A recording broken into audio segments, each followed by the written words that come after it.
Good morning and welcome to the morning brief. It's a big week upon us. Monday starts right now and we're ensuring you start the right way. I'm Itodo. Well, Bukola will join us any moment, but what a weekend it was across the country. All eyes were on Edo State, the governorship election. Of course, INEC has announced the winner. The APC's Senator Okpebholo is now the governor-elect in Edo State. But there were elections in other parts of the country, local government elections, I should say. So it's safe to say that this weekend was a weekend of elections in Nigeria. But goodness me, the reactions that have trailed the election in Edo, the governorship election, even the local government elections in Kwara State, the reactions keep coming in. But for the winners, as you'll expect, it must have been a night of celebration for them, for the APC's Senator Okpebholo. You could have seen the kind of celebration they had, going spiritual with the Senate President,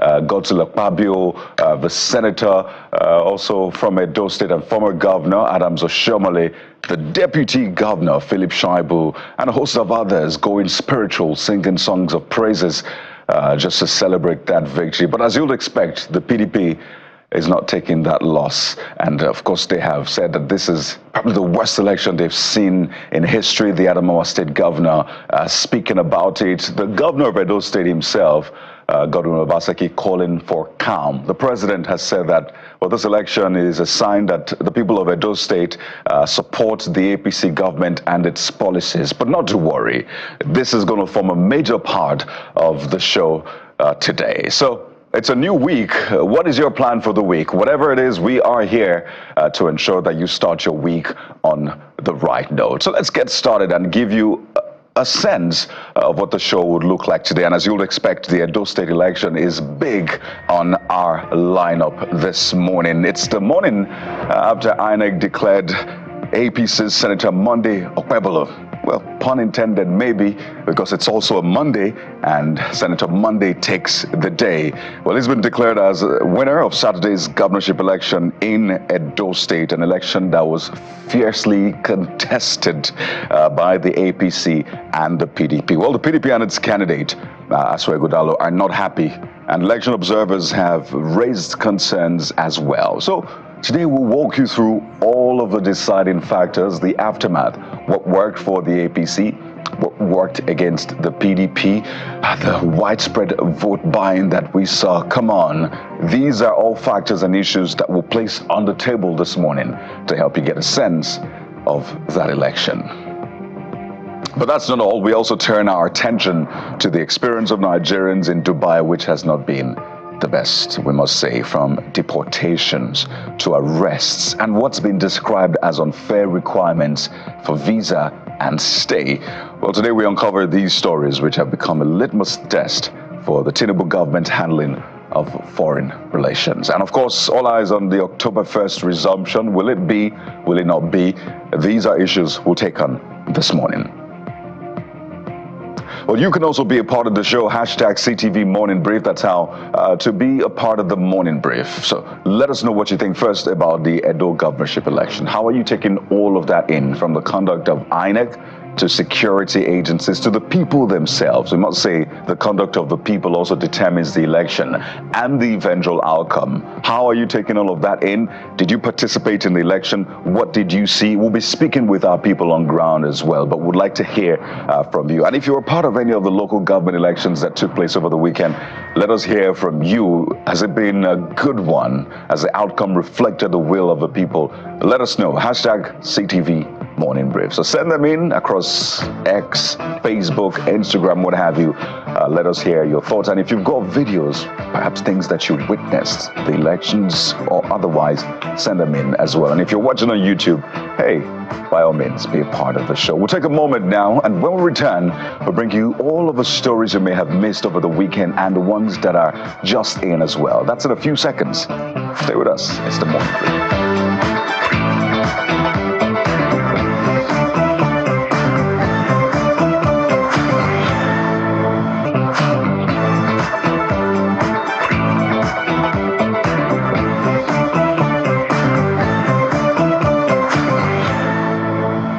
top stories news at this hour. Monday is a day here in Nigeria, and Senator Monday Okpebholo is the winner of the Edo governorship election, as Independent National Electoral Commission INEC has declared him as the winner of that hotly contested poll.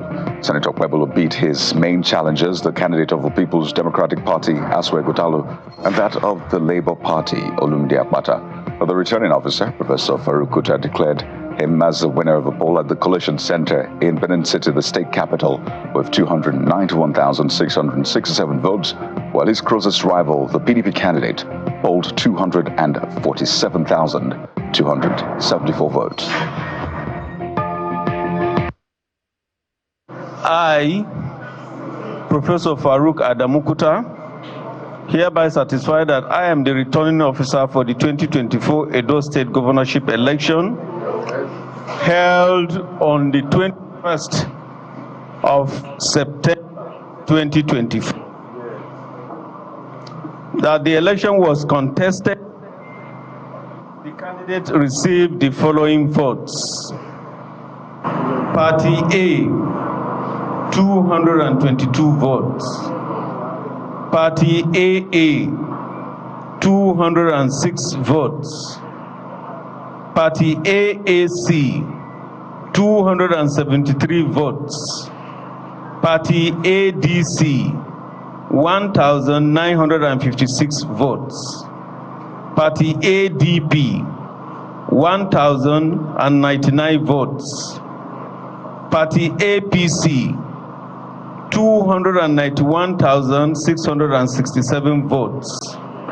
Party ABGA, 1,242 votes. Party APM, 151 votes. Party APP, 144 votes.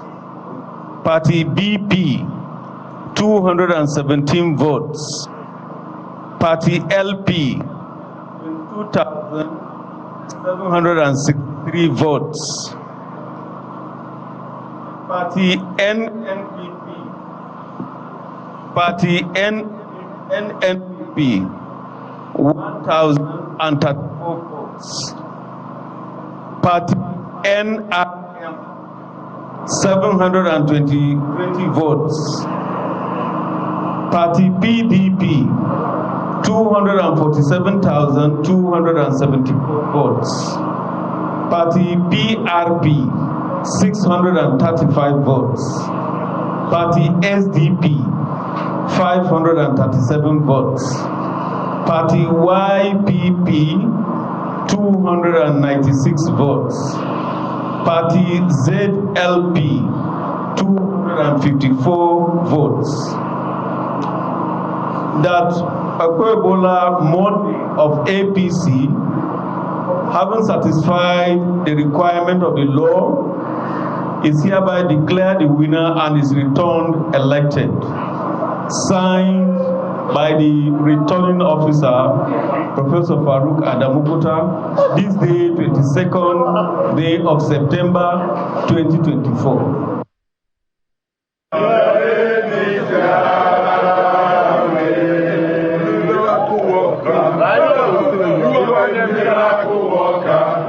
Come and walk on every miracle today. You have done it. You have done a miracle today. Yahweh, Yahweh, you are a miracle working God. Your name is Yahweh. You are the Okpebholo. Governor-elect Senator Monday Okpebholo celebrating the announcement of his victory at the polls. In that video posted online, he's seen singing spiritual songs, I should add, alongside leaders in his party, including the Senate President, Godswill Akpabio, former governor, and Senator Adams Oshomole, and Deputy Governor Philip Shaibu, amongst others. Well, President Bola Tinubu has congratulated Senator Okpebholo, the APC candidate in that election, on his victory at the polls, which he says testified to the people's support for the ruling party. The president asked Senator Okpebholo not to gloat over his victory, but see it as a challenging call to service, and he encourages him to demonstrate magnanimity by reaching out to his political rivals and uniting the people of Edo State to ensure its development. More reactions to that election. Election observer groups that monitored Saturday's governorship election in Edo State have raised concerns over the transparency of the collation of the result by INEC. In a joint statement by 6 civil society groups, the group notes that reports of disruptions at ward and local government collation centers, intimidation of INEC officials, and attempts to collate results contrary to the provisions of the Electoral Act and INEC guidelines raise significant concerns about the credibility of the results collation process. They urge INEC to invoke its powers under Section 65 of the Electoral Act 2022 to review any declarations and returns where results were not declared voluntarily or violated provisions of the Electoral Act and INEC regulations. Well, there's still more to come, and this one is from the governor of Edo State, Mr. Godwin Obaseki, who's appealing to residents to remain calm over the outcome of the election as announced by INEC. He urged aggrieved persons to explore the legal options to express their reactions to the governorship poll. According to him, the poll was marred with disregard to processes and the rule of law. He made the appeal during a special broadcast on the aftermath of the election, which he also described as a travesty of justice. Well, the hours leading to the announcement of the result and declaration of the winner of that election, Senator Monday Okpebholo, were far from quiet, with different reactions emanating from stakeholders. In particular, the People's Democratic Party and its supporters, through press conferences and protests, registered their observations in Benin City, the Edo State capital. But it wasn't just Edo State that saw elections. At the local government level, the Enugu State Independent Electoral Commission, NCEC, has declared the PDP winner in the just concluded local government and councillorship election across the 17 local government areas and 260 wards in the state. While declaring the results, the chairman of the body, Professor Christian Ngo, said the PDP polled more votes to beat other contestants in the election. While commending the conduct of political parties in the election, he reassured the people that NCEC will continue to provide an enabling environment for a fair, credible, and just election. We'll bring you a big review of that election in a moment, but let's turn our attention to other issues. Senior Advocate of Nigeria, Mr. Femi Falana, has written to 2 contractors, Marie Technomont SPA and Saipem Contracting Nigeria Limited, to request information on the completion date for the rehabilitation of the Port Harcourt, Warri, and Kaduna refineries. Channels Television obtained copies of the letters dated September the 17th and addressed to the managing directors of both firms who were awarded the contracts for the refineries.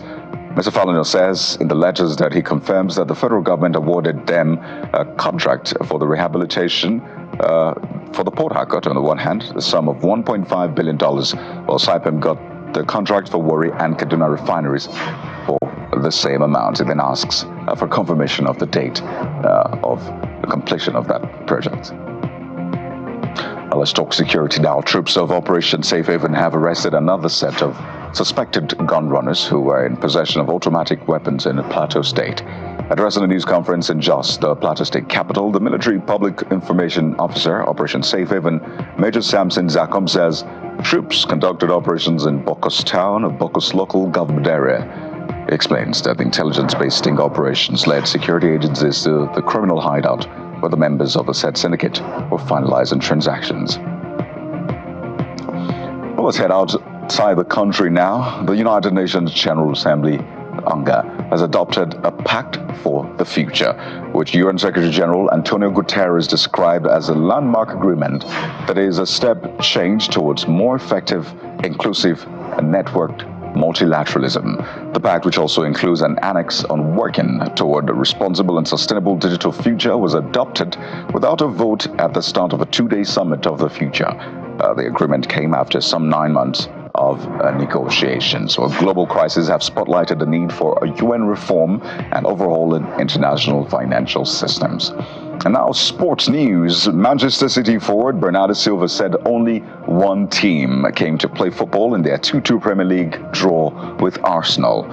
That's the team who were accused of employing dark arts at Etihad Stadium. But the Gunners manager, Mikel Arteta, claimed it was a miracle that his side came so close to victory after playing the second half with one man less, that's 10 men. John Stones' 98th minute equalizer denied Arsenal what would have been a huge victory over the defending champions, Manchester City. So what a weekend it was in the world of sports as well. But that's not all we have for you on this bit of the show. What have you been saying about all of the trending topics? We'll get into your comments and reactions right about now. But let's start, of course, with that election over the weekend. Lots of drama playing out. Just before the Coalition Center opened, the governor of Edo State, Godwin Obaseki, has stormed the INEC Center, essentially. And that was a very curious situation. And what it culminated in is the PDP,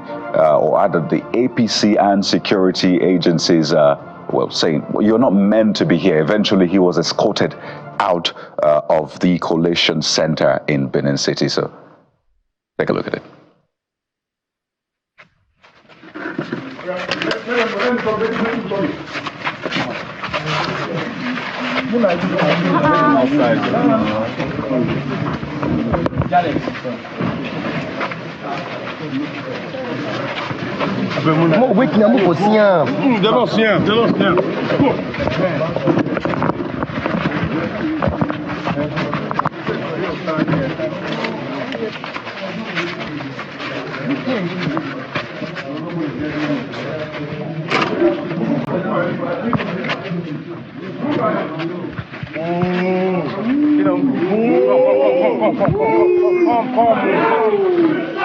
Guys, stop that. Please get his face. Go to the front, get his face.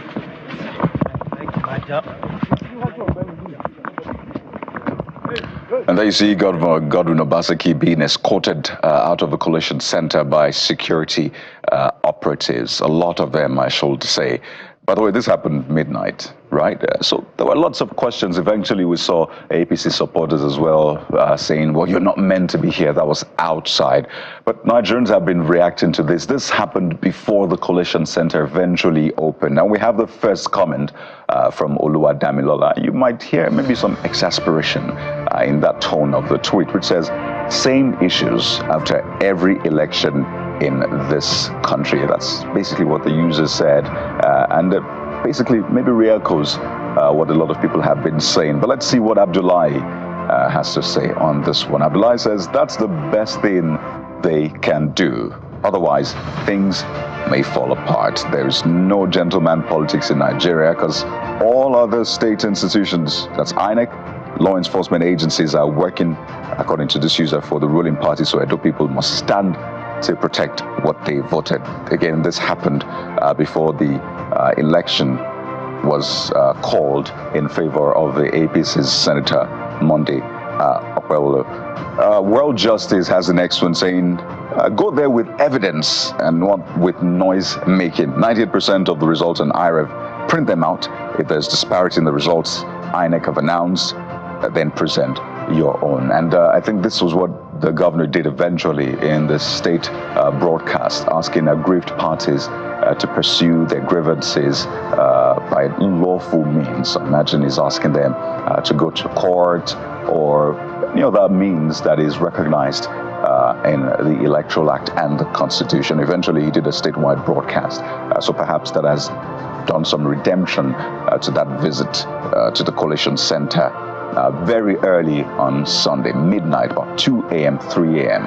That's what's been reported. But let's turn our attention to what what others have said about his visit, saying it's uncalled for. So it's basically different strokes for different folks on this one. Some say, well, you don't play gentleman politics. Others say, well, this is uncalled for. As so Obaseki and Mr. Ighodalo reportedly visited that Coalition Center. We didn't quite see Mr. Ighodalo, but we saw the governor, Obaseki, in that video. And Stanley has the next one, saying it's called protecting your vote. There you have it.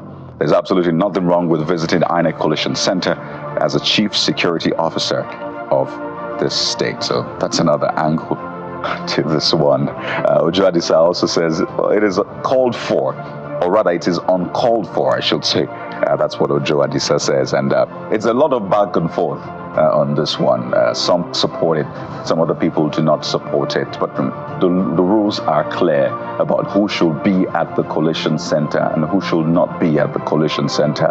So we should look at it from that angle. Let's turn our attention to now the reaction to the calling of the election in favor of Senator Monday Okpebholo. Right after he was declared a winner by INEC, people went out not just to the streets, but the streets of X to basically vent their reactions to this. And we start with Oje90, who says that life goes on. Kind of reminds me what people say after a football match and your team loses. So you know what? Life goes on. Let me focus on what I have in front of me. Goes on to say it's only fair when your candidate wins. Congratulations to Okpebholo Monday, the governor-elect. Balo is the next one, saying congratulations to the winner and incoming governor of Edo State. So we're seeing congratulations coming in. And a Better Nation also re-echoes it.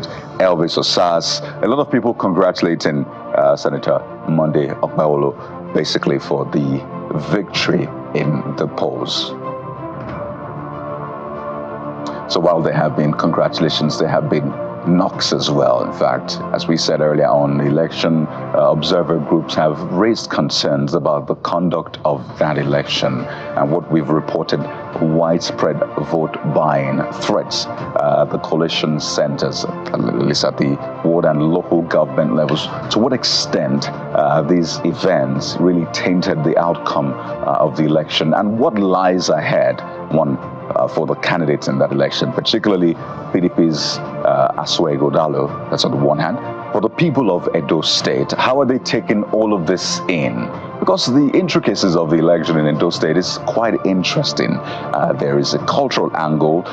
There is what some have called the traditional influence in this one as well. And of course, the different senatorial zones and how they come to play in the outcome of this election. So we'll be bringing all of that in. We'll get you the opinion of people who participated in this election, people who monitored the election, and the people of Edo State. It's a big conversation we're starting with this Monday morning, a day I imagine that Senator Monday Okpebholo, who's been declared winner, would never forget. But that's in a moment. Stay with us right here on the Morning Brief.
My dear good people of Edo State, in the last few months, the various political parties have embarked on very rigorous campaigns to sell their respective candidates for the office of governor to the people of Edo State, in an exercise which came to a climax yesterday.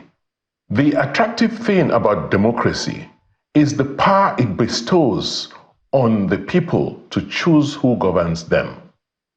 Therefore, when this power is blatantly seized from the people, it is not just a tragedy, but a travesty of democracy. Regrettably, the outcome of the September 21st governorship election appears to have daunted the spirit of many Edo people who feel powerless in the face of the brute force of the institutions that are supposed to protect them. It is therefore understandable that many people feel sad and aggrieved. But in the midst of this despair, I'm urging all my fellow Edo citizens to maintain calm and not resort to violence and the destruction of property in spite of this provocation. Peace and justice will always win at the end, and this is my prescription to all the good people of Edo State who feel vexed and violated at this time. Clearly, it is obvious to the least discerning the amount of impunity and reckless disregard for processes and law that was displayed in this gubernatorial election. In a democracy, there are always safeguards for addressing grievances, and we hope that all those affected will seek resolution for this blatant disregard of law and process. With this in mind, I implore all Edo people to go about their lawful businesses and rest assured of the commitment of our government to your well-being and security. God bless the people of Edo State. God bless the Federal Republic of Nigeria. My dear good people. Well, there you have Governor Godwin Obaseki basically calling for calm, but also venting his frustration about the election over the weekend. He said that there was a lot of impunity and blatant disregard of law and process. But this is what the election came to eventually, according to INEC. Let us show you the eventual result of that election. And there you have it, the APC's Monday Okpebholo with 291,667 votes, followed by the PDP's Itodo with 247,274 votes. And coming in third place with votes obviously much lesser than the others is the Labour Party's Olumide Akpata with 22,763 votes. So that's INEC giving out the result of the election. The winner has, of course, taken the victory. The one who didn't win is saying, we're not going to take this. But what really played out over the weekend in Edo State, and how has it affected the result, the credibility of that process and the result? We're joined by the Executive Director of YAGA Africa, Mr. Samson Itodo. He's still there in Benin City, the Edo State capital where the election took place. Mr. Itodo, welcome to the morning brief. Thank you very much, and good morning. I imagine you've not been able to catch some good sleep, but it's expected, it's election, right? Seeing the result of that election, how INEC called election, the APC's Monday Okpebholo with 291,000, the PDP's candidate with just 240-something thousand votes, Labour Party with 22,000 votes. But you have released a statement. All of the election observers came together, released a statement. So I'd like to know, really, when you see those numbers, what comes to mind? What are the events that culminated in the figures that people are either celebrating or contesting from what you observed over the weekend? Well, Kayode, as you're aware, YAGA Africa deployed the process results verification for transparency methodology, which is a gold standard for election observation, where we assess the quality of the electoral process and then verify whether the results announced by INEC is a reflection of the votes cast.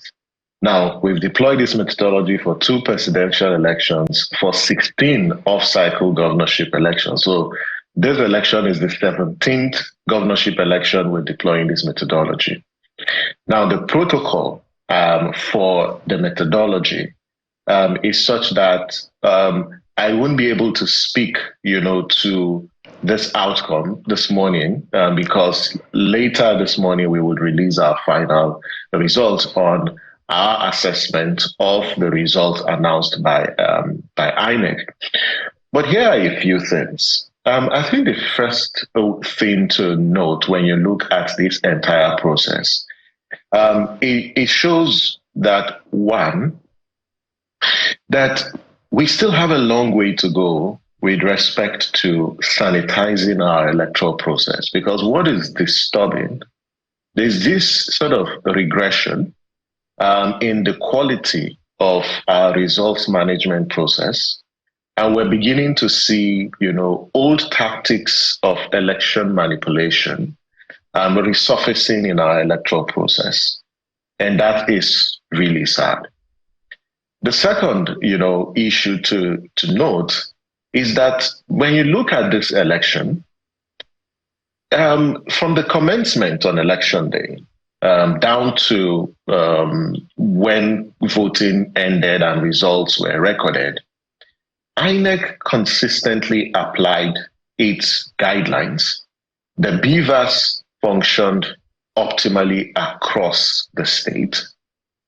And I must also say that, one, voters who were on the queue, at 2:30 had the opportunity to cast their vote.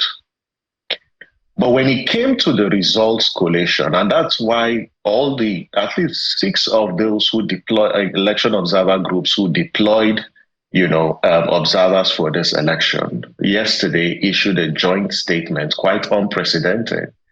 And the reason is that the collation process, based on our observation and reports from our observers, had not just challenges, but undermined the credibility of the results collation process. And we must, really condemn the action of some of the actors, because we have reports where observers and even INEC officials were tear-gassed, intimidated in the course of the collation. You had a collation process where it was disrupted, and you had situations where results were collated in locations that were not designated by the Electoral Act and guidelines. And all of this, are quite unfortunate developments for our electoral process. But later today, we will release our final statement to establish, some of this fact. But the concerns expressed by the Nigerian civil society situation from Yaga Africa, the Center for Democracy and Development, Kimpact Development Initiative, Electa, Nigerian Women Trust Fund, and TAF Africa are based on, our observation of the collation process. An election is a process comprising of different components.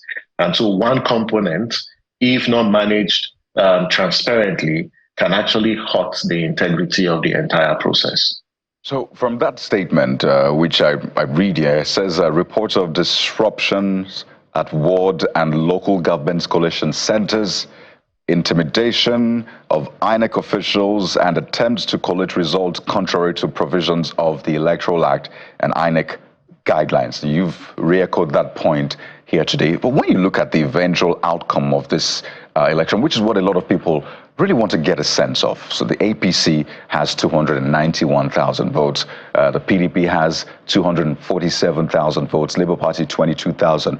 So those events that happened and that you raised concerns with, whose votes did it push up? Was it across board, or it was isolated to just, the APC actors, PDP actors, or Labour Party actors? It's important to also get that context right. Is this something that affected all of the results, or it was targeted at one party? Because people want to know, so which one should we start suspecting? Should we suspect all the results or one in particular?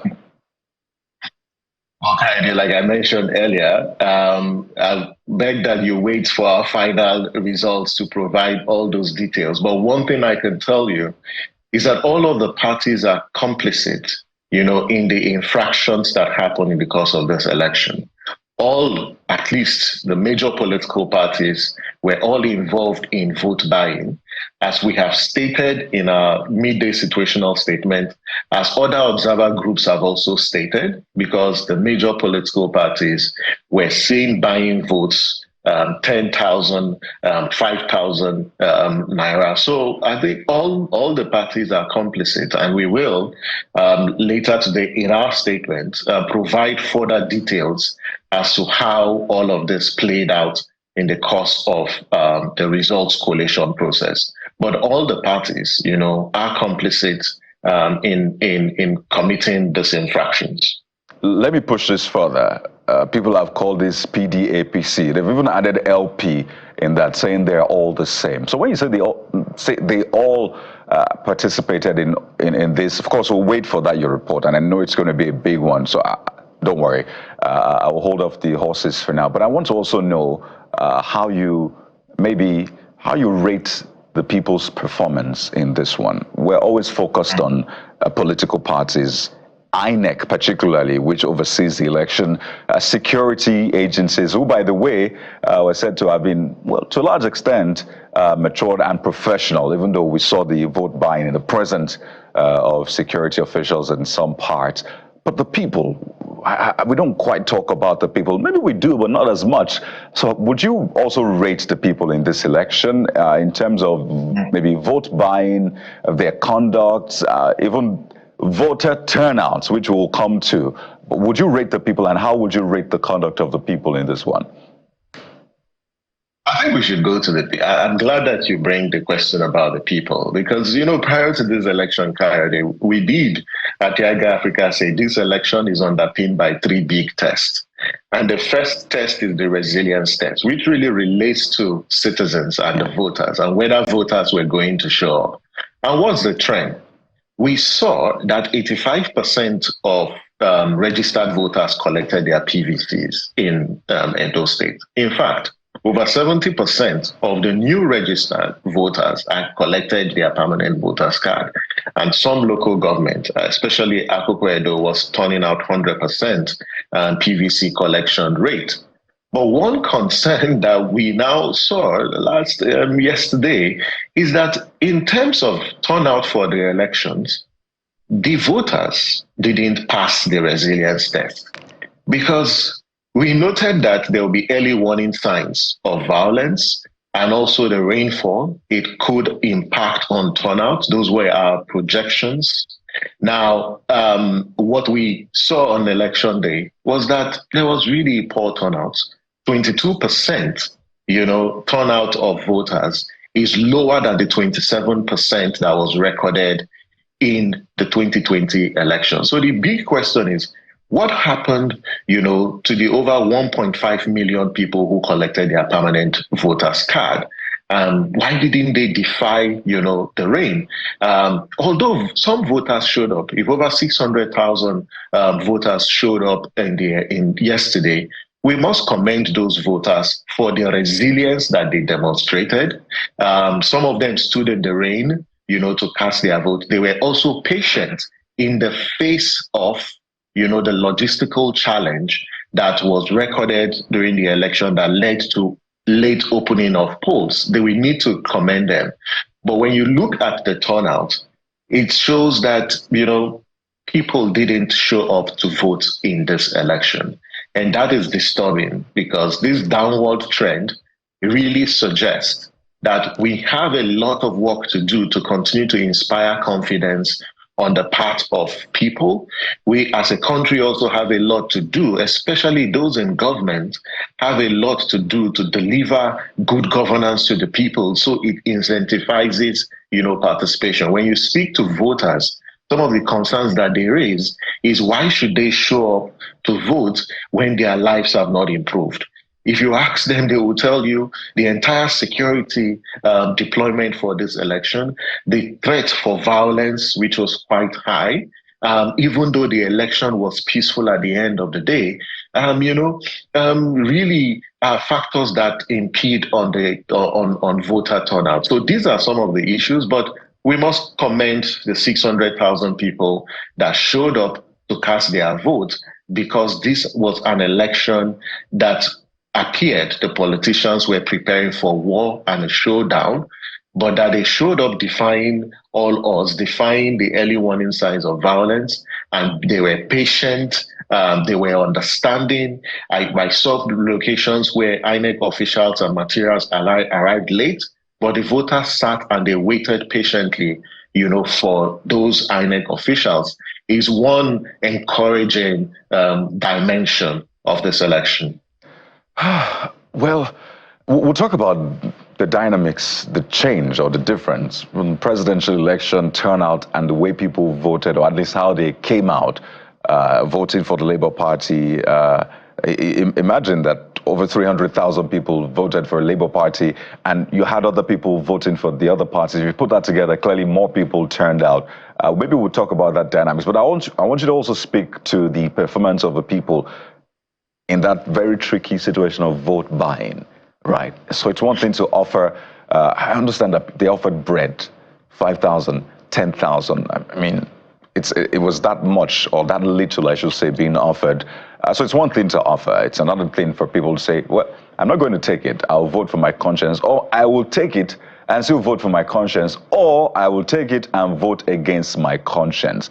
So if you were to rate the people in that light, because vote buying was, there was a lot of it across the party lines, as you said, what would be your rating of the people? Maybe a snippet into your report. Well, I'm glad that you highlighted it. It is out there in our midday situational statement. We were very clear and identified local governments where votes were bought for 10,000 naira per voter. And it's really disappointing because when you have incidents of vote buying, it questions, the integrity and the legitimacy of the entire process, because you can actually say that the turnout is purchased turnout. You can also say that the choices that they expressed was compromised because it wasn't out of free will, because in some cases where we observed, vote buying, the whole secrecy of the ballot was not guaranteed. You had mercenaries who sat right in front of the ballot box, right in front of the voting cubicle. And when people cast their votes, they display who they voted for, and then they receive, the cash for their vote. So when you see this, and given the amount or the scale, of vote buying, it is troubling that this voter behavior, puts a dent on our electoral process, and it's one that must be condemned. And voters need to understand that when they sell their votes, they lose their voice, because selling votes would lead to the leaders that already feel that they've bought their way into office, and they will have no regard for you or even defer to you on some of the decisions that they take. Because once you have sold your vote, those who are beneficiaries of it cannot claim that they hold power in trust for you, because what they already did is purchasing that power in quotes from the people. And it's one that really undermines our democratic process. And we need to take, serious action as a nation. There's a reason why politicians are buying votes. They know that votes are counting. They know that the votes matter. And so they will do everything to buy the votes from you and compromise your choice. And we just need to continue to urge voters to refrain from this particular terrible, unfortunate political behavior. So is it safe to say then that government, and in this case the result of the election, is a reflection of the people? So I was saying that, well, the government or whoever is in power came from the people and is a reflection of the kind of people we have, or at least those who are in the majority. So is it safe to also say that, well, the people of Edo have come out to vote? Yes, there was perhaps purchase, turnout, and this, of course, will affect the outcome of the election. But all in all, this is what the people want because they agreed to it in that sense. Is it safe to say that? Well, it's safe to say that, but we cannot make that conclusion to a large extent, because there are people who still showed up to vote yesterday and expressed their free will. They weren't incentivized by money. And so when we look at this, we can't make that sort of blanket judgment because it will be fair to the voters who showed up and expressed their free will and expressed their choice. What we are saying is, as observers, we have identified this particular issue. At this moment, we may not be in the position, to say definitively if that's the case. But election is a process, and like I said, most of the observer groups will be issuing their statements. A lot of work is being done at the moment, checking data, trying to clean up the data, and just wait. When we release our report later today, we will provide all these details that responds to some of the questions. Right. So let's talk about, by the way, you have whet a lot of appetites, particularly for this report. I'm sure a lot of people will be waiting to see what comes out of that. But it's quite interesting. We saw the people of Edo voting overwhelmingly for a Labour Party in the presidential election. And this Labour Party that said, we know they give shishi. So it's expected that, people weren't induced to vote for the Labour Party then. That is the assumption, because the party said we're not giving shishi. But what we're seeing during the governorship election is quite different. But it's still early days, definitely. I'd like you to touch a bit on the INEC's way of conducting elections, because INEC played a major role in this one as well. Again, we saw late arrival of materials. I was reading a tweet earlier on saying it's literally the same issue. You can almost predict the issues that will come up. We saw local government elections across the country, and I imagine that Yaga Africa had its eyes on those elections as well. Kwara, Enugu, Imo. We had some last week as well, and the same issues. Late arrival of materials, late arrival of election officials. So these are the same issues, but we always say that we improve, right? But we keep doing the same things. So naturally, the results would be the same. So is there anything fundamentally wrong?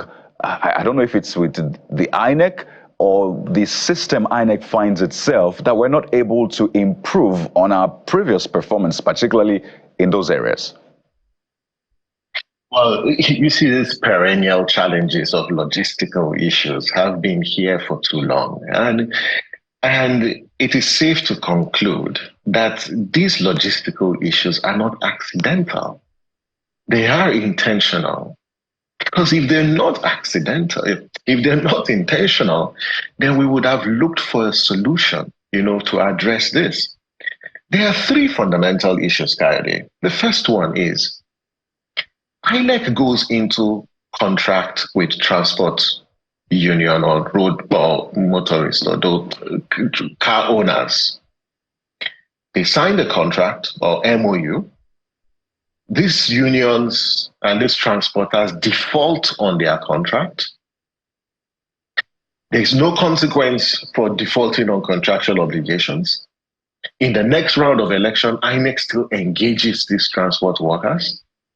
And so for all the previous elections where we've had logistical challenges, especially as a result of the non-availability or supply of vehicles on election day to deploy materials, what has been the action taken by INEC, to do what? To address this issue about default on the part of the transport union workers. Because in this election, the materials were at CBN. The materials went to the local government, but went to the INEC office. They now went to the local government from CBN. From the local government, they went to the racks. The problem was from the racks to the polling units on election day. And so must we continue to use these transport workers or transport unions who just show on the day of election decide to default intentionally? And don't forget that some of these transport unions, we know for sure, are beholden, to certain political interests. And so they sabotage the process, sabotage INEC's preparation. We hope that, INEC would learn from this particular experience and change and look for new ways of deploying election materials. And we just have to think about, whether there are other institutions that should be involved in this process. Continuing to use transport union or transport workers is one that really is something that we need to have a rethink. The second is there were cases where INEC officials were present, the cars were available, but there wasn't a security agency and a security personnel to accompany those materials, to the polling units. And the question is, with this level of deployment in this election, how come that there were still shortages of security personnel to convey, the materials and INEC officials from the racks, to the polling units? These are the issues, and you'll see situations where logistical issues can actually lead to voter suppression. And it's one trend that we saw in previous elections, because you tactically, disrupt INEC's deployment of materials to certain locations because you want to delay commencement in that particular location so that voting can go into the night. So it becomes easier to manipulate the election, or you want to use that to discourage voters, because when voters begin to hear that INEC officials have not showed up, they become agitated and some become discouraged and they go back. These are tools being used by political actors, not just in Nigeria. It's one of the tools in the playbook for election manipulation that we have observed across the world using logistics. But we need to have, a conversation about accountability and consequence. When people who have made commitments to deliver certain services in the entire election value chain default in performing their duty. So we can't keep doing the same thing and expect a different result. That's what they call madness. So I want us to touch a bit again on what we expect to be done after this while we await your report. First, INEC, this logistics matter, and all of the other issues that dogged the election. That's one.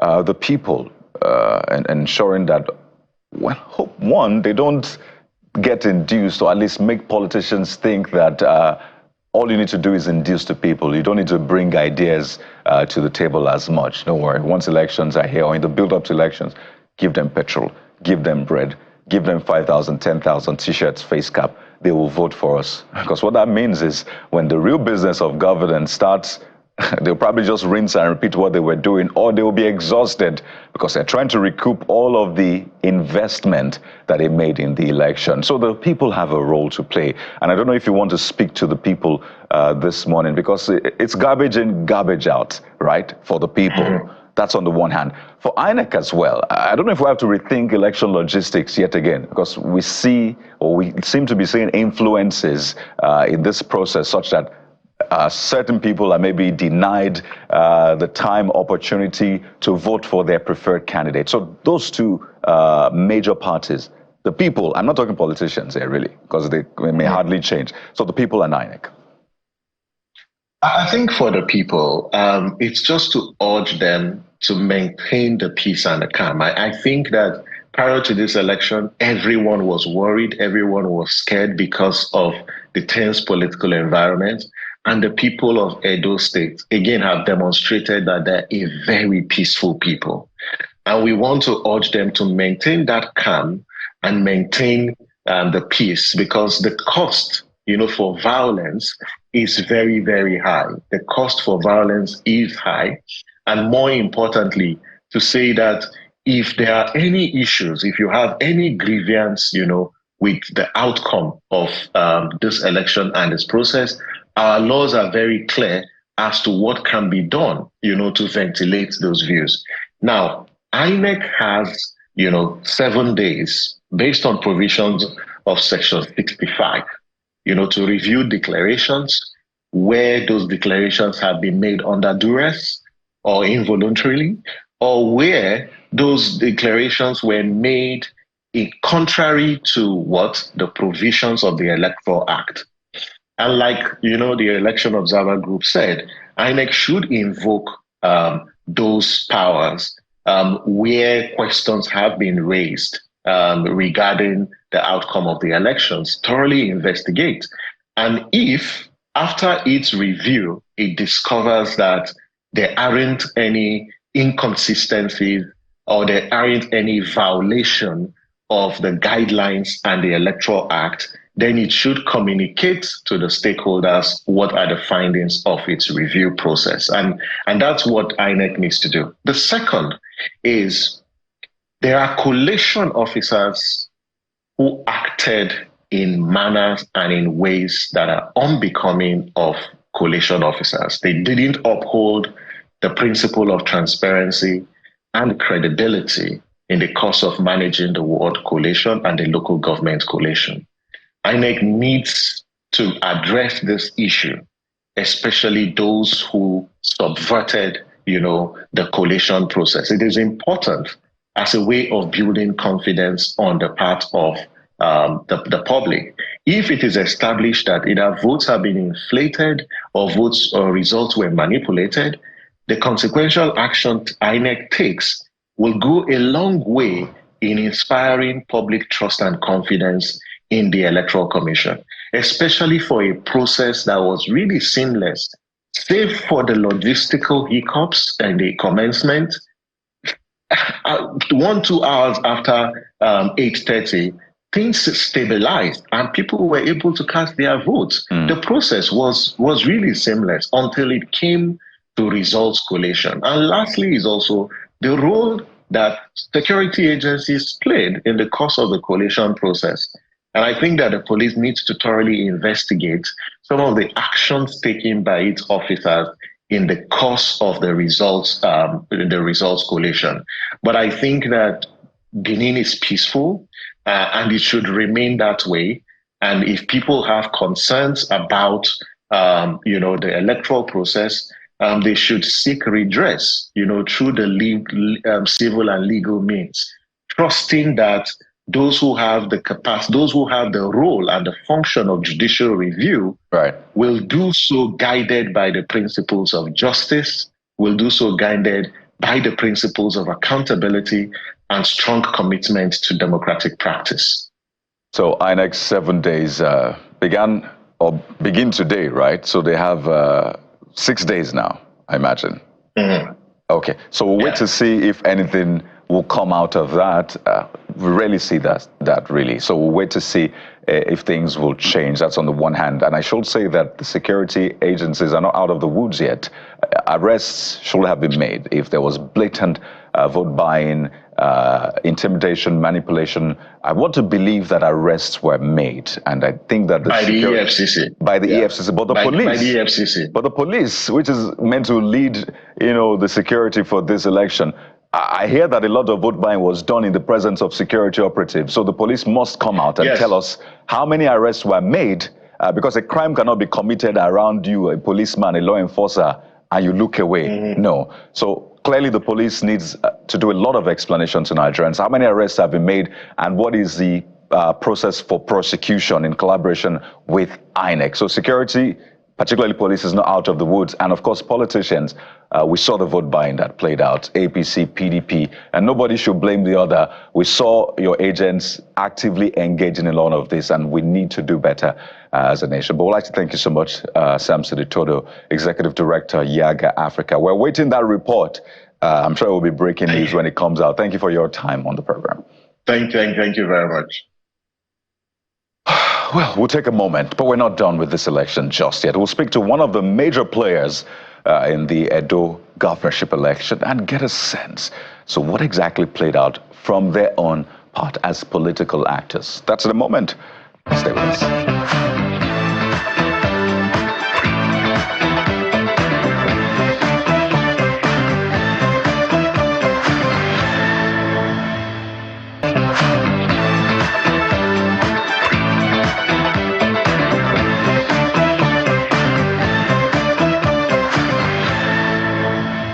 Patience Ndidiki joins us. She is a governorship candidate of the People's Redemption Party, PRP, in the just concluded Edo State governorship election. She joins us virtually on the program this morning. You're welcome to the morning brief. I know that you and 13 other candidates shared the 8,000 plus votes left after those described as the major candidates, the APC, PDP, and Labour Party had the lion's share of it. So speak to us. What did you get in particular, and what really played out? It looks like the people don't change really in their approach to elections. Thank you for having me, and good morning. You're very correct. Looks like the people actually don't change. I know we base it on the poverty situation of the country, the poverty situation of the state.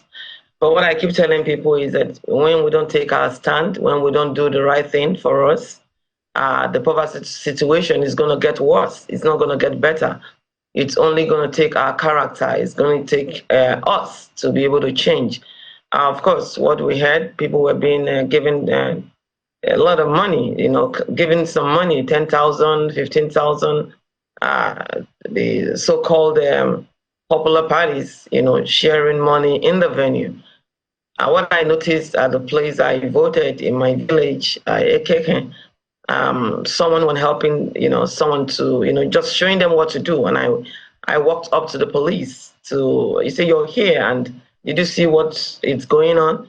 And I think the excuse was that some of them could not, read. Some of them could not, do it by themselves. And I'm wondering, we had time to teach, our members what to do, what the names of our parties and all that. So it's just a lot of craziness. Things are going to get worse if the people don't stand up to their rights, do the right thing. If, for example, even if they were given 50,000, I'm sure 50,000 is not going to last them for the next 4 years. So that's just the critical situation we see our states and our nation. It's so sad. Things can change if the people are willing for it to change for them. Things can actually happen better if we work towards it. Another thing I noticed is that there's a lot of undecided voters. You say over 2 million Edo indigenes and residents registered to vote, but we barely got 600,000 altogether. Putting all the votes together, barely 600,000 individuals came out to vote. It's really sad. So the apathy, we experience voter apathy in Edo State. People are undecided. People just think their votes not going to count, which is another wrong thing to do. And this issue of having to buy votes, having to rig election, having to think, we have incumbent power, we have federal power and all that. Nigerians, we really need to, begin to think, what are we going to do? Because I see people are helpless. We just feel, because this party is popular, because this party has this position, then we cannot do anything. We just have to fold our hands and believe that just one day a miracle is going to happen. No miracle is going to happen. We have to take our stand. We have to say no to the 10,000, no to the 15,000, no to the whatever it is. How do you wait every 4 years to think that a society is poor? How do you wait every 4 years to think that to remember that a society is hungry? I think that is the height of ignorance. Is a height of ignorance. Because whatever they give to you will not last you the next 4 years. Right. That is, buying your destiny, buying your conscience. And again, one of the political actors told them several years ago that they are like the word fowl. When he puts corn on the floor, they begin to go after the corn. And I think that's more than enough for we to understand that these people are playing on our intelligence, playing on our integrity. They're just there to, impoverish the people and continue to impoverish the people. So it's such a sad situation, but I still believe that good things can still come out of our different states. Right. Great things can come out of the states and out of Nigeria. Well, we need to start working obviously, with people of integrity. I see your grouse is also with the people, and this is something we see time and again. The people. But for you, and which is part of the question I asked earlier, How many votes did you get such that you can beat your chest and say, I did not have to induce anybody to vote for me? How much was your share in that 8,000+ that was left for others? And can you beat your chest and really say, well, these votes, I got them without having to induce or anything? Oh, absolutely. With the vote I saw, I got like 600 and something votes, which I know some abracadabra, if I would say, was done. It's really sad. I know, definitely I got more than that vote, but what I see on paper says over 600, about 600 and something votes, and I didn't induce anybody. My party knows me. Those that are close to me know me. In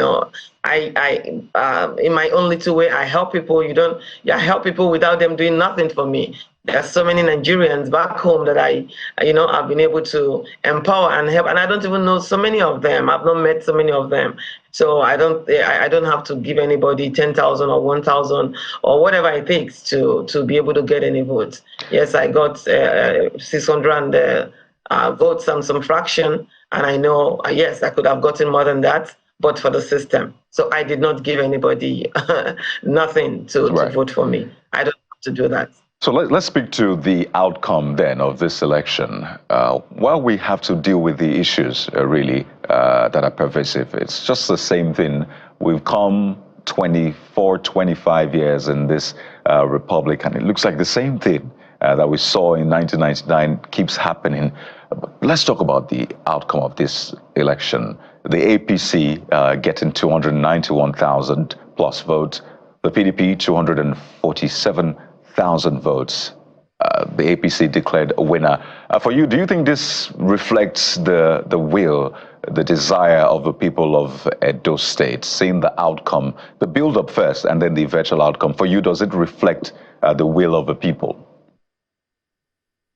It does not reflect the will of the people. It does not in any form, way, or shape reflect the will of the people. Who do you think the will of the people is? Well, the will of the people that I spoke to, the villages that I went to, these communities that I went to, people want something different. People want something different.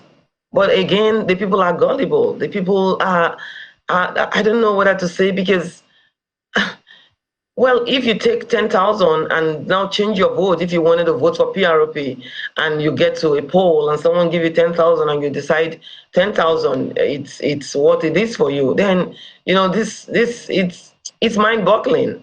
It's mind-boggling because well, with the question, if then it now becomes their will to suffer. It now becomes their will to continue in impoverishment. It becomes their will to continue in the degradation that we are talking about. But the people that we actually spoke with, going around the states, want something different. But for the kind of election that we've consistently experienced in Nigeria, which I believe can be a turnaround. They can be different. But, for the impoverishment, again, I don't want to base it that because people are hungry, people are poor, you can take 15,000 or 20,000 or 10,000 to change, for your conscience to be changed. Because 20,000 is not going to last you the next 4 years, But the people can do better for themselves, So let's speak to... For me, right, pardon me. Let's speak to the reactions across the board now. And I think you have been unequivocal, you have been clear about your perception and, of course, your reading of what played out. But what we saw was the APC calling this a miracle. In fact, right after the declaration of the result, there you see the governor-elect now, Senator Godswill Akpabio, that's the Senate President, Senator Adams Oshiomhole. You can see the way he's jumping, singing that song, Miracle Worker. Really, so they see this as a miracle. Perhaps you could just take a listen to the atmosphere.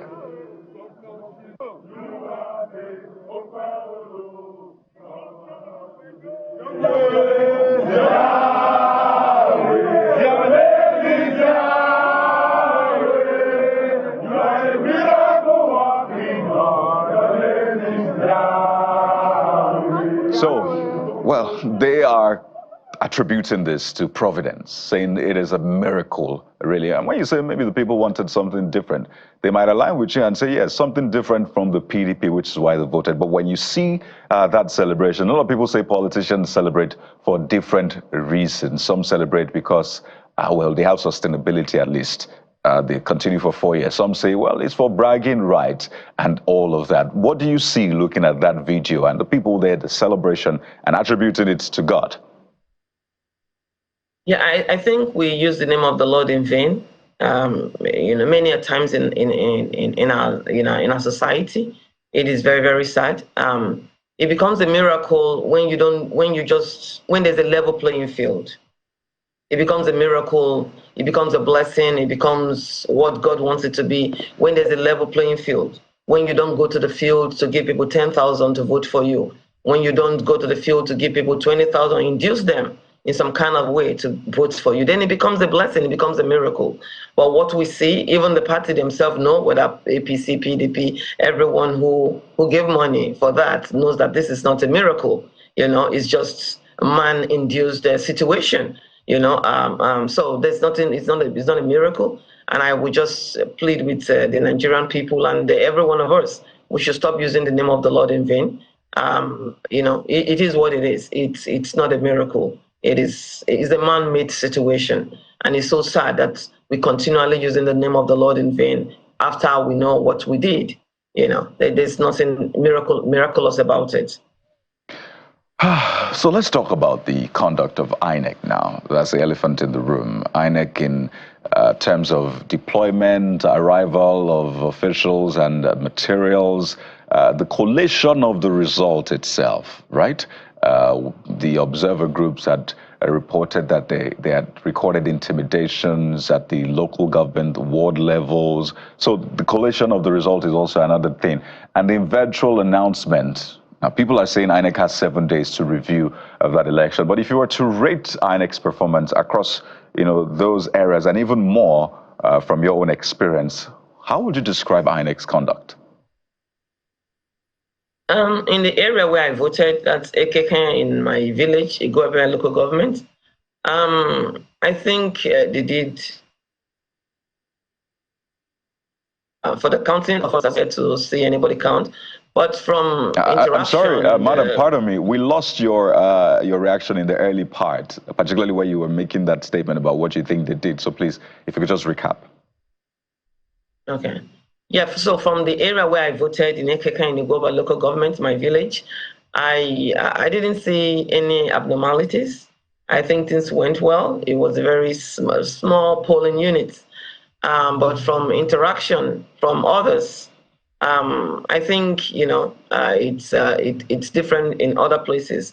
Well, even in the area I voted, I think the INEC person also saw the older guy that was helping a young girl. You're over 18 years old, so to be able to vote, so you should be able to read ABCD. I don't know. So I think they allowed that to just be one of those things. The excuse was that they're just helping them. They could not identify the party because that's what they're supposed to have taught them before they came there. But having to count, I know that some magical things happened in Ekeke, in the whole, my own family is more than 10. My sister came from Abuja with friends to vote. My younger sister came from Germany. Of course, she could not vote, but, talk to friends and all that. And I have people, in the area, that's where I'm from. And I got only 10 votes in my own local government. So you can imagine what happened, Do I have some strong family in APC and PDP that have been telling me, oh, just be a part of us and all that. But we know, some kind of things happened in that area, and they know also. But from news and phone calls in other areas, there were marginalization. INEC, was not putting their eyes down, actually, talking to the people or stopping some kind of abnormalities that happened in those areas. And, I just believe that INEC should begin to stand up to the test of time. INEC should, when people begin to bring about all these worries, INEC should understand that whatever they do, they do it for the nation, they do it for the people. Some of them might not be affected when it comes to maybe financial situation and all that, but then they are making the country poorer, they are making the states poorer, they are just bringing bad names, to the society. That is what it is, and it's a very big shame that positions that are entrusted to the hands of our people, we just mismanage because of looking at faces, trying to stay in power, trying to have a good name, when it comes to the other, and we don't care about how a beautiful state, a beautiful nation is going down the drain because of our character, because of what we do. So INEC should stand up to time, and this few days that is given to them, they should actually review and do the right thing for the sake of our state, for the sake of our nation, so we can actually begin to move forward.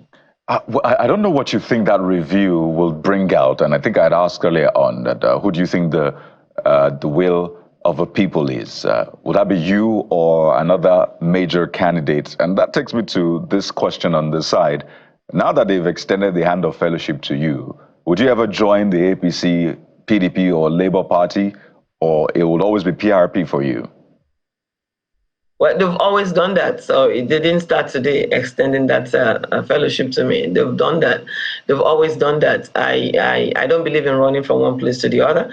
For me to leave PRP, there must be something very tangible, something really, that something will really happen that will make me to feel, okay, enough is enough. I believe we can build PRP. I believe we can move things forward. I believe we can grow. I believe we can work on leaders that will make the party vibrant, make the party what it needs to be. So and not just being vibrant, but actually going to the field and doing what they need to do. All right, so if the Monday Okpebholo government offers you an opportunity to serve the people of Edo State in this government, would you stay in PRP and say, no, let me build PRP, or you would offer your services for the people of Edo State and join the APC?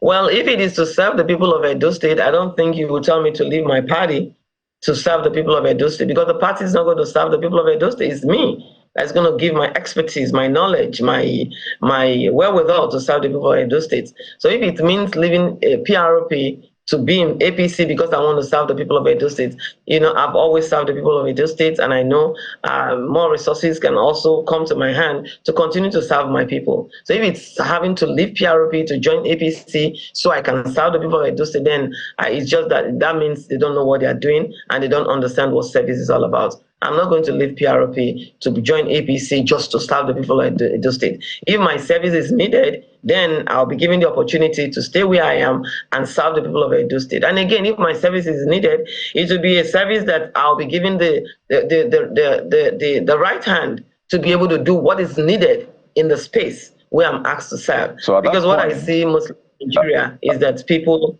give you the opportunity and they want you to do it the way they want to do it. I am not that kind of person. Nobody pushes me. So yes, I will serve my people, but I will not leave PRP to join APC just to serve Edo State. I can serve Edo State. I can join any government and serve Edo State in my country.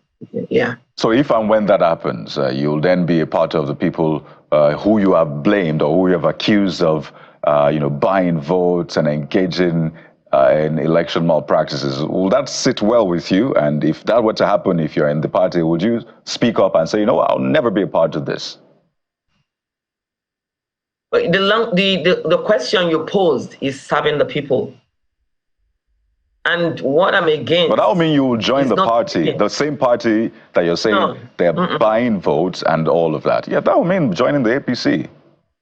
No, that would not mean joining the APC.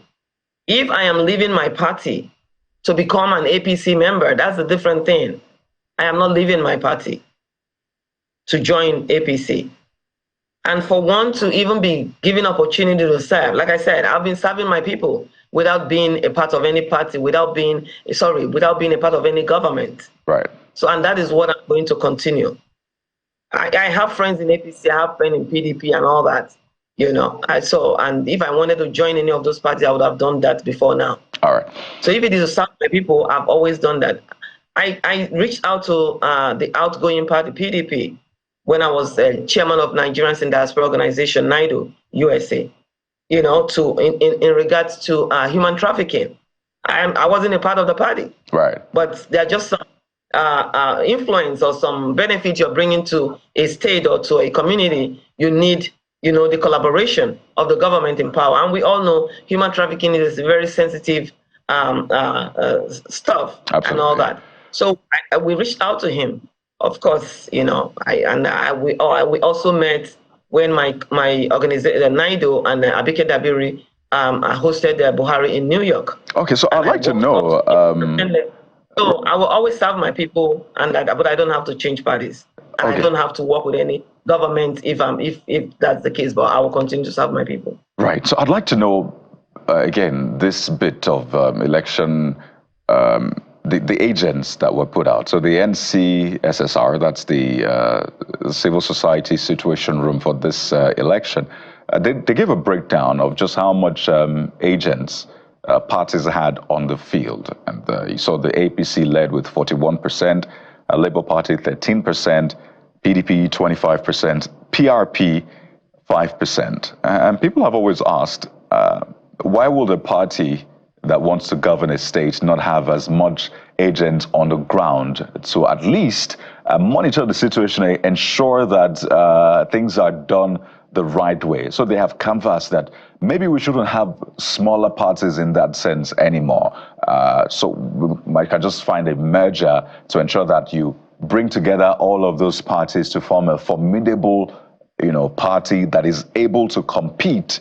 Because what you find is a lot of times some of the smaller parties in that sense are co-opted by, quote, bigger parties. They act as their proxies and the rest.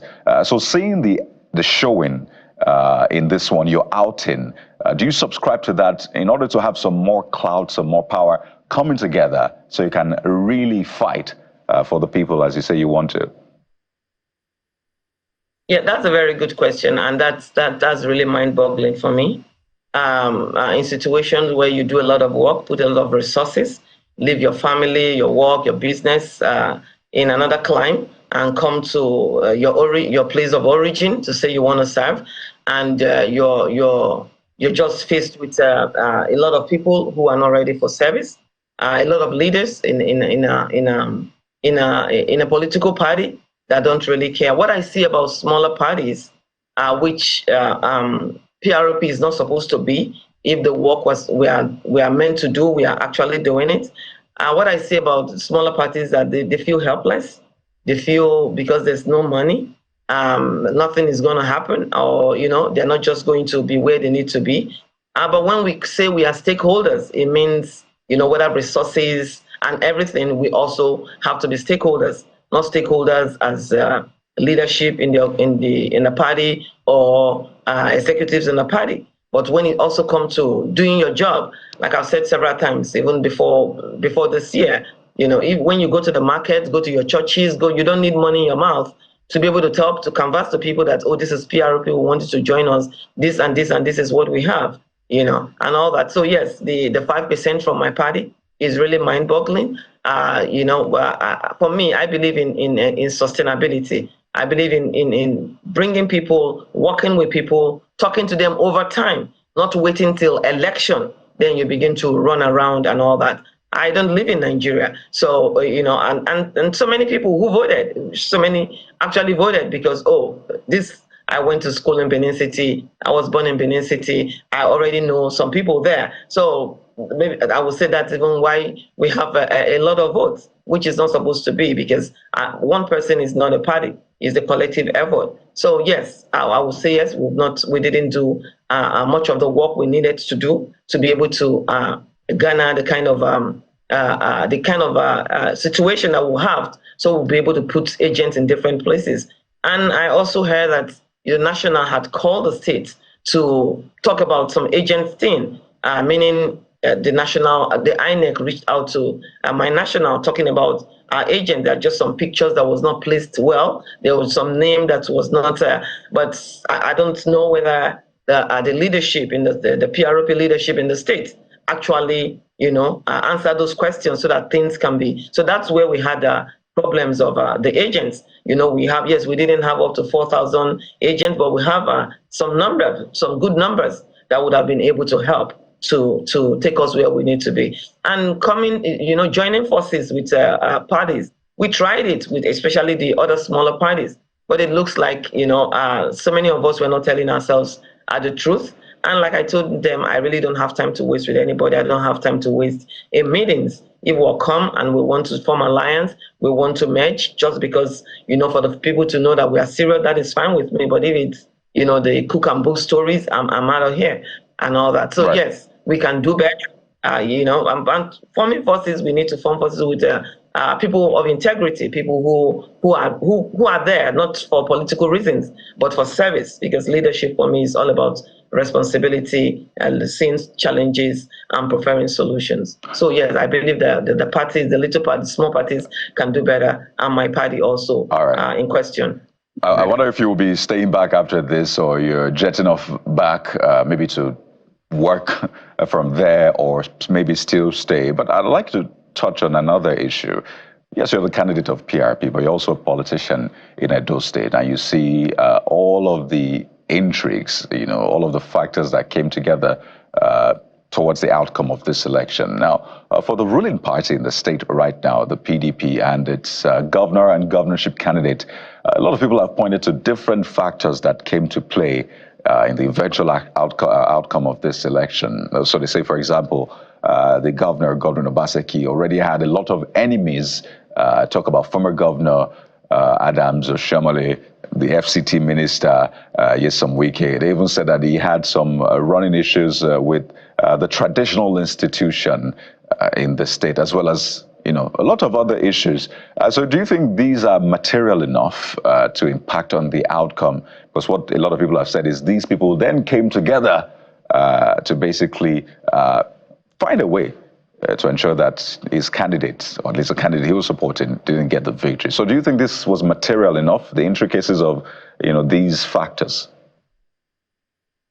Well, with the question or what you were trying to know earlier, yes, I'm not jetting off just that soon. Right. But that doesn't mean I'm just going to stay. I have work, I have business to take care of.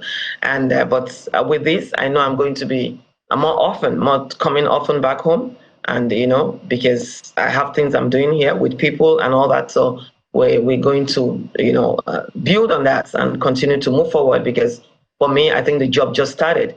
Our job just started. The job of redeeming and transforming Edo and Nigeria just started. So I'm going to be around for a while. Then for your other question, I think both parties are the same, going headlock with one another. There's no difference between APC and PDP. They are one body, they are one soul.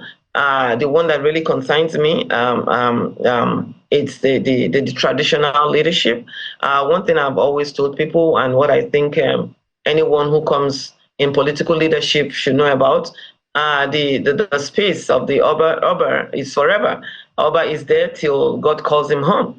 But in the political sense, a governor is there for 4 years. And another 4 years if given the opportunity to serve for the complete 2 terms of 8 years. So I don't know why anybody will want to fight the traditional leadership or come into governorship to fight anybody. It will be about the people, and because of the way the people govern in Nigeria. You create enemies, you make friends, you create enemies, and all that. I don't think it is.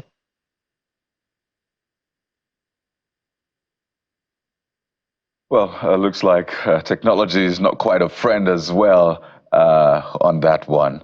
But I think it's been quite interesting having this conversation with you. While we wait to hear, okay, you're back. You can land on that thought as we wind down. Technology just did its thing momentarily there. Just go on.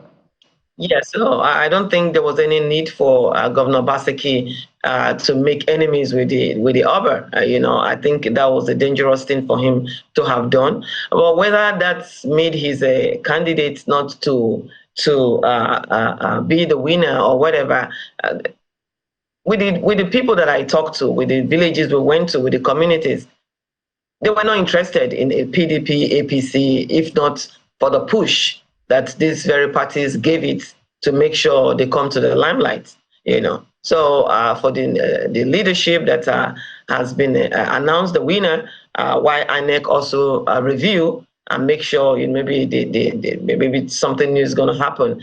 I believe anyone who comes to that space should want to work with everybody, form a model government that will work with the traditional leaders, work with all leaders, NGOs and all that. Right. And not pick and choose friends. Most importantly, not just working with the traditional leaders, the religious leaders or NGOs, work with the people. Work with the people. Have an open door policy. Have a robust government that will talk of speak for efficiency and transparency.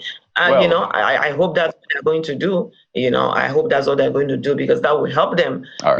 For the people to say, okay, yes, something different is happening, but not just the usual way around. Because I believe the Oba has said that they want to. Right, the Oba said that he didn't have anything and doesn't have anything against the governor anyway. He was speaking to Senator Adams Shemale in that video, saying, well, never had anything against him. But we'll have to anchor at this point. I've always heard that patience is key, but never did I know it will come together to form such a beautiful name. But we have to thank you so much. Patience Ndidi, who is a governorship candidate at Edo State election 2024. Maybe we'll see you yet again. Well, for now, we have to see how this plays out. Thank you for your time once again. We wish you the very best. Thank you very much. I appreciate it. Thanks, sir. Well, there you have it. We'll take a moment, though. When we return, we'll take you to Dubai and the plight of Nigerians there, from deportations to arrest. And, of course, what has been described as that unfair requirements for visa and stay. All of these issues come together to form a litmus test for the diplomatic relations between Nigeria, UAE, and particularly the government's performance. That's the moment. Stay with us.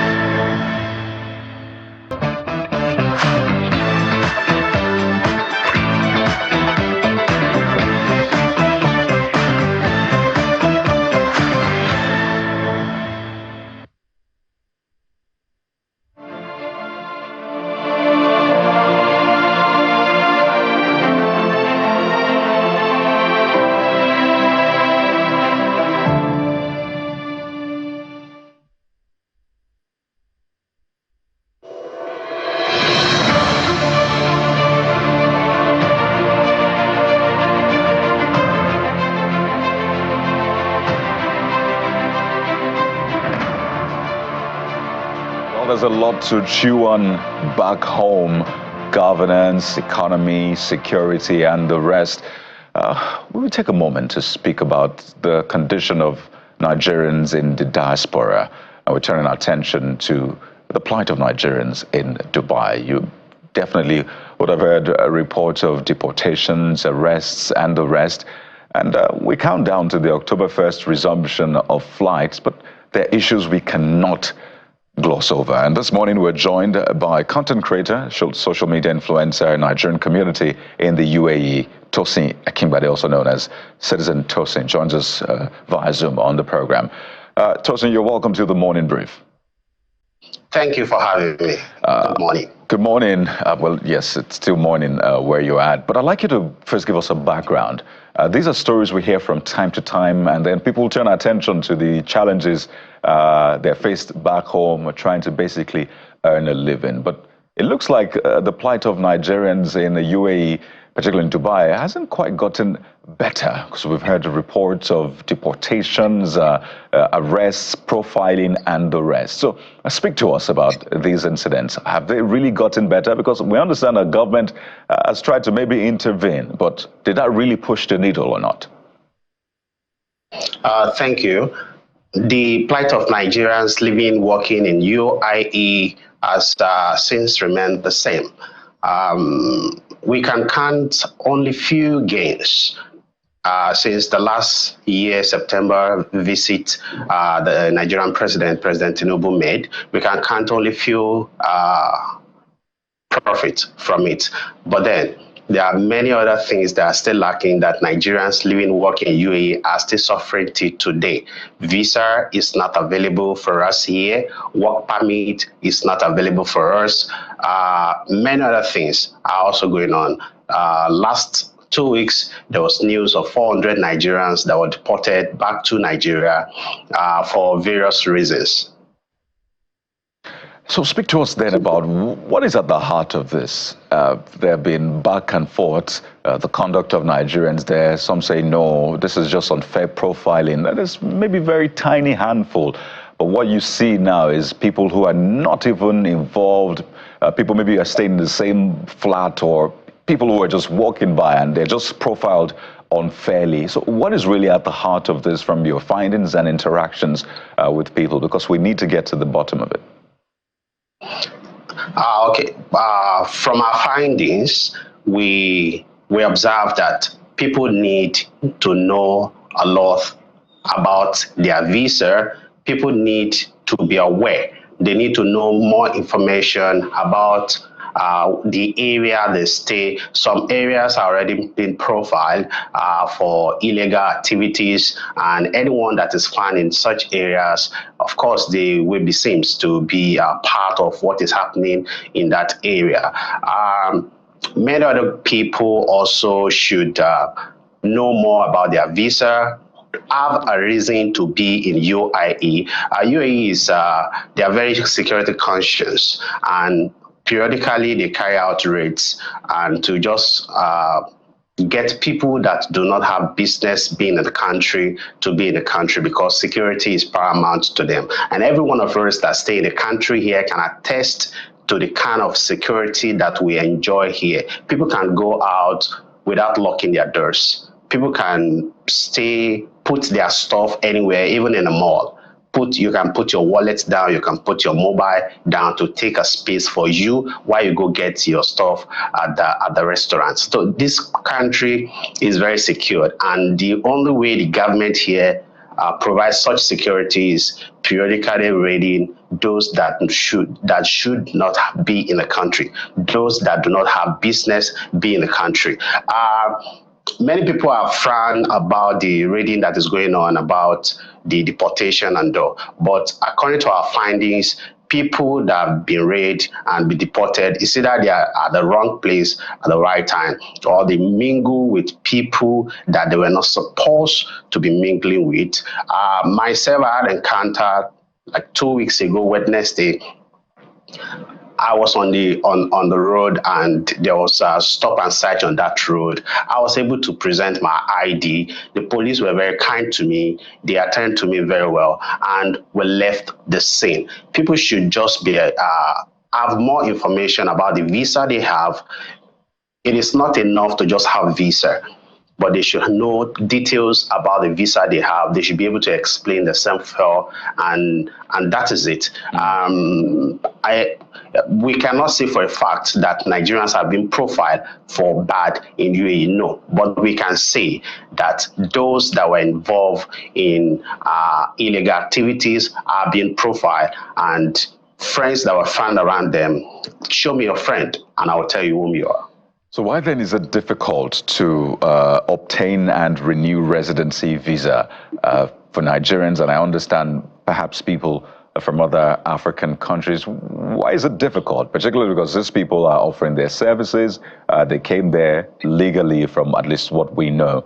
So what exactly is this difficulty about? And what kind of support has been given from Nigerian authorities or by Nigerian authorities there? Because of course we have representatives of government there. So why is it difficult? And is there support from Nigerian authorities there? From 27th of June 2021, Nigerians living working in UAE have been found difficult to get work permit. And it is through getting work permit that you can get visa.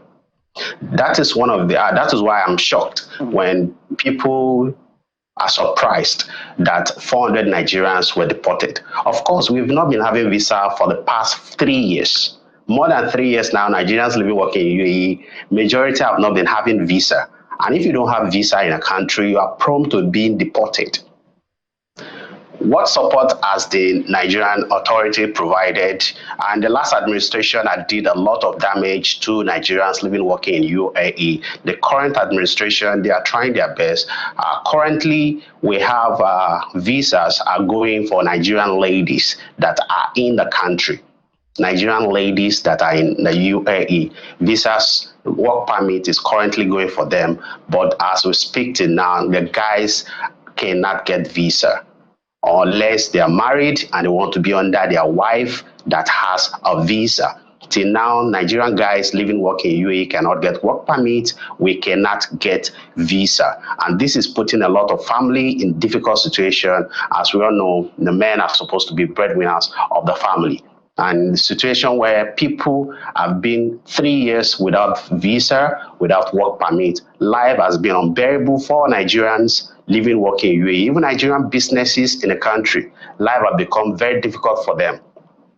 Last week, Friday, we were in a meeting with the new Consular General, and he promised the government are working on it, and that there are still some meetings they are having currently to resolve the issue and make sure that the visa is open for everyone. But as we speak right now, Nigerians in UAE are still facing work permit ban and visa ban, and this has lasted for more than 3 years. Well, the minister had said that Nigerians can obtain travel visa from July the 15th. And if you say that since June, Nigerians are not able to renew their work permits, it just leaves a gaping hole, really, for questions or answers to be given. And you want to ask, is it a crime to be a man in the UAE, such that men are now being profiled? I wonder, is there any reason for that? Why men are being favored over women are being favored over men? It's no crime to be a man, Tosin, is it? Yes, sure. It is not crime to be a man. The common saying among men, Nigerian men in UAE now is waiting man, do man, because they cannot get visa, or waiting Adam, do Adam. The Nigerian Minister of Information that says visa start going from a particular date, that information is not true. The information is not true. Till now, visa is still banned. All the time we see news from Nigerian media that Dubai visa is open. And this is really sad to Nigerians living, working in UAE, because how can your government be coming out to post false information about you, even when the reality is on you, and you cannot get visa, you cannot get work permit, and your government officials that should be working around the clock to fix this problem are there in the news lying and saying that the visa is open. Dubai visa is not open. Even visit visas are not open. I saw a website that was posted those time for people to verify they are already having passport and NIN. All those are just child's play. What the minister says is not true. Dubai visa is not open. It's not open. We are still here. We cannot go to work. Well, Tosin, we'll take a moment now. When we return, we'll talk about the feasibility of this October 1st resumption, where we've not been able to sort the previous issues. But that's in a moment. Stay with us.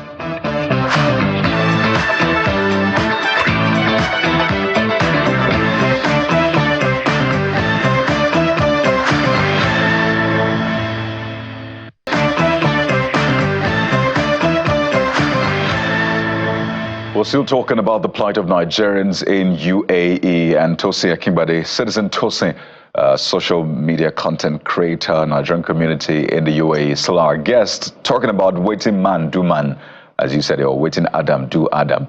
But now it's like waiting Nigerian government, do Nigerian people, because the July 15th announcement, as you said, is not true. Now we've seen the visa requirements, $10,000 closing account balance for months. If you're not above a certain age, you cannot come as a single person. I mean, these requirements are literally screaming, do not come, stay back. But the government says, and we've seen the announcement that from October 1st, flights will resume. How feasible is that for you? And what's the proprietary of it if we've not been able to resolve those other issues? Emirates Airline are determined to resume flight back to Nigeria. We have friends that are cabin crew with Emirates Airline, and they confirm that October 1st, Emirates Airline are going to fly to Nigeria. Some of us are still wondering how the operations will be if visas are not available for Nigerians. We also do understand that there are some conditional visas that are available for Nigerians, like medical tourists, event visa, seminars, Nigerian celebrities can also get visa. But I don't know how all this will help them to fly. But we must also understand that before the flight ban between Nigeria and UAE, Emirates Airline fly 3 flights. They operate 3 flights to Nigeria daily. But as we speak, they are only about to resume 1 flight.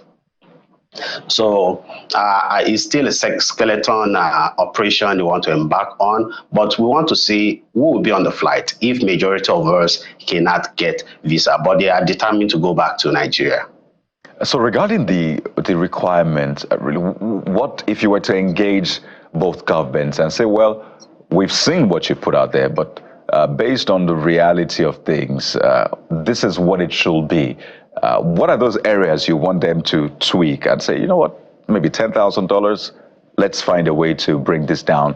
And I'm sure you've seen all of the requirements. Which of them do you have issues with in particular? So maybe you can give the government some sort of nudging as to where to speak to and what kind of negotiations should happen. Firstly, those requirements are not from the government here. Those requirements are not the standard of anyone getting visa to Dubai. That is first. Secondly, if I would suggest what the government need to do is that they should not resume to giving Nigerians visit visa to come to Dubai if the work permit is not served. That was what caused problem 2021, 2022, because Nigerians were able to come to UAE with visit visa. And when they get here, they could not get work permit. And a lot of people become stranded. Nigerian government had to be sending plane to bring home stranded Nigerians. And if I would suggest conditions that should be put in place to admit Nigerians to coming to UAE, I would suggest that everyone that will be coming with visit visa should have a Nigerian that is already here that can vouch for them on how responsible they will be when they come to the country. Well, so I wonder then, what are those requirements? If the $10,000 is not true, so what then is? But I guess this is for those who are traveling to make those findings. But we'll have to think. The requirement to visit UAE remained a return ticket, hotel reservation, $1,000 as a pocket money, and that's it, and a visit visa. There you go. So, Tosin Akinbade, would like to thank you so much for shedding some more light on this and all eyes on the Nigerian government and the UAE government as the October 1st deadline, or when I say the announcement comes up. We'll have to thank you once again, Tosin Akinbade, citizen Tosin, content creator, social media influencer, Nigerian community in UAE. Thank you for your time. Wish you the very best, and hopefully man will keep supporting man. Thank you for having me, and you have a nice day. You too. Well, that's been the show for today, but clearly the day is far from over. Channels Television has a big package for you with Sunrise Daily, taking a look at the Edo election aftermath and all that you need to know for the day and the coming week. I'm Itodo. Well, the house will be fuller tomorrow with Bukala. Have a great day and goodbye.